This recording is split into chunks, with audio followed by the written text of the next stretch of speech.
Pride and Prejudice by Jane Austen. Chapter 54.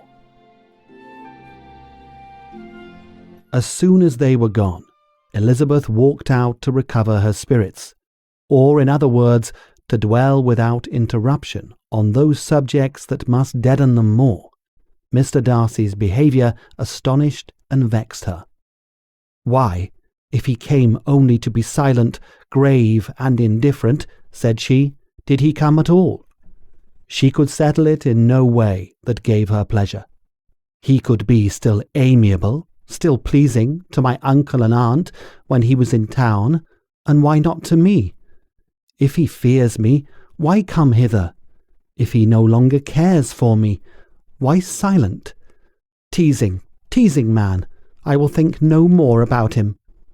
Her resolution was for a short time involuntarily kept by the approach of her sister, who joined her with a cheerful look, which showed her better satisfied with their visitors than Elizabeth. Now, said she, that this first meeting is over, I feel perfectly easy. I know my own strength, and I shall never be embarrassed again by his coming. I am glad he dines here on Tuesday. It will then be publicly seen that, on both sides, we meet only as common and indifferent acquaintance. Yes, very indifferent indeed, said Elizabeth, laughingly. Oh, Jane, take care. My dear Lizzie, you cannot think me so weak as to be in danger now. I think you are in very great danger of making him as much in love with you as ever. They did not see the gentleman till Tuesday, and Mrs. Bennet in the meanwhile was giving way to all the happy schemes which the good humour and common politeness of Bingley in half an hour's visit had revived. On Tuesday there was a large party assembled at Longbourn, and the two who were the most anxiously expected, to the credit of their punctuality as sportsmen, were in very good time. When they repaired to the dining-room, Elizabeth eagerly watched to see whether Bingley would take the place which in all their former parties had belonged to him by her sister. Her prudent mother, occupied by the same ideas, forbore to invite him to sit by herself. On entering the room, he seemed to hesitate, but Jane happened to look round, and happened to smile. It was decided. He placed himself by her.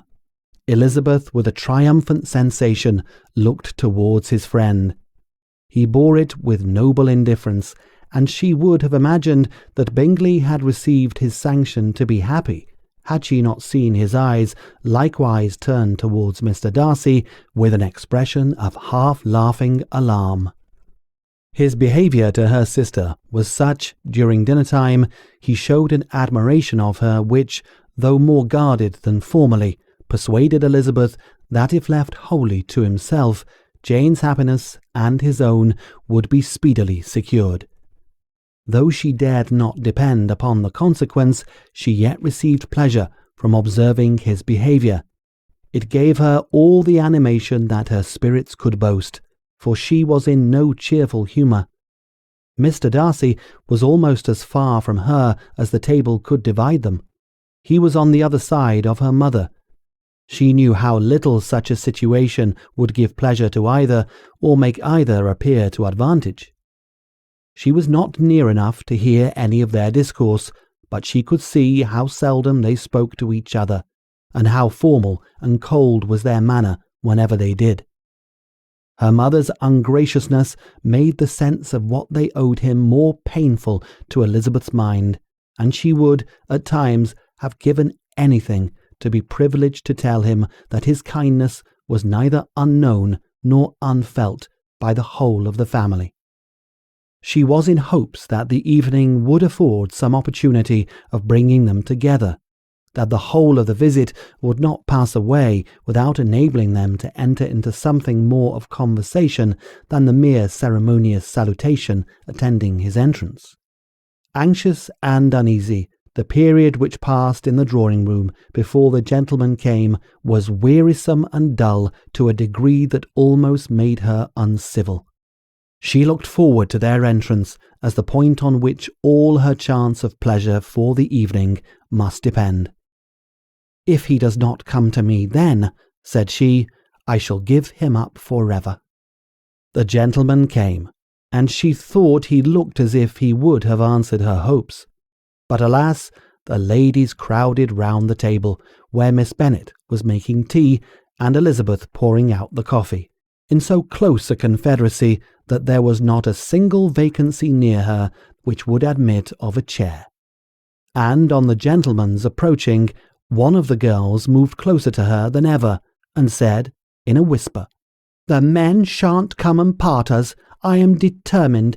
We want none of them, do we?" Darcy had walked away to another part of the room.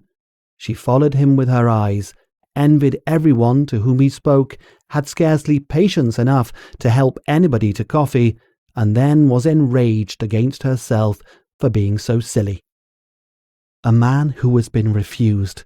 How could I ever be foolish enough to expect a renewal of his love? Is there one among his sex who would not protest against such a weakness as a second proposal to the same woman? There is no indignity so abhorrent to their feelings. She was a little revived, however, by his bringing back his coffee cup himself, and she seized the opportunity of saying, "Is your sister at Pemberley still?" "Yes, she will remain there till Christmas." "And quite alone? Have all her friends left her?" "Mrs. Annesley is with her. The others have been gone on to Scarborough these 3 weeks." She could think of nothing more to say, but if he wished to converse with her, he might have better success. He stood by her, however, for some minutes in silence, and then, at last, on the young lady's whispering to Elizabeth again, he walked away.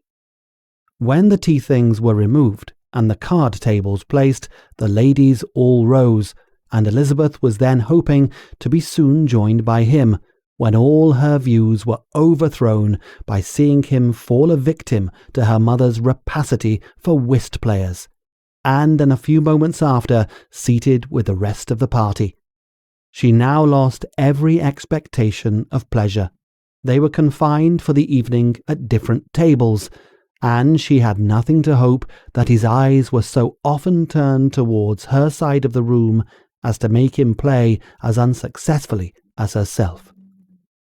Mrs. Bennet had designed to keep the 2 Netherfield gentlemen to supper, but their carriage was unluckily ordered before any of the others, and she had no opportunity of detaining them.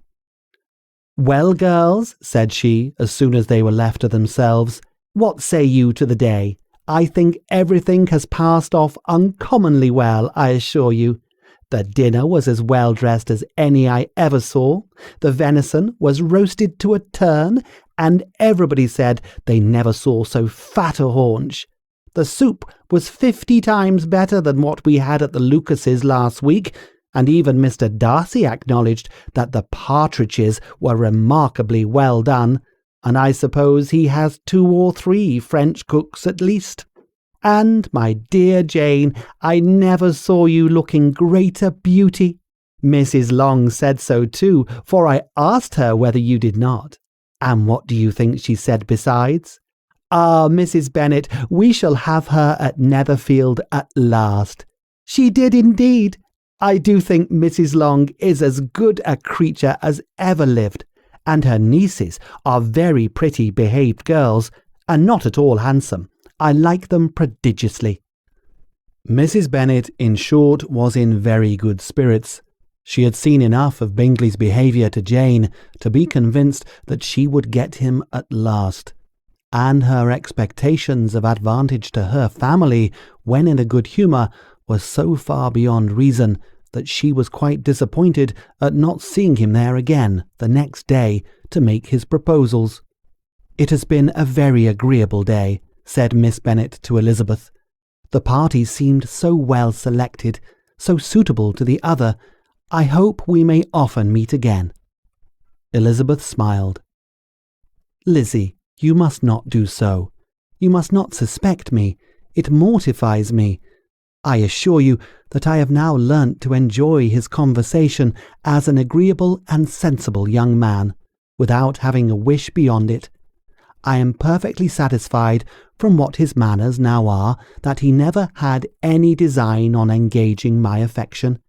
It is only that he is blessed with greater sweetness of address and a stronger desire of generally pleasing than any other man." "You are very cruel," said her sister. "You will not let me smile, and are provoking me to do it every moment.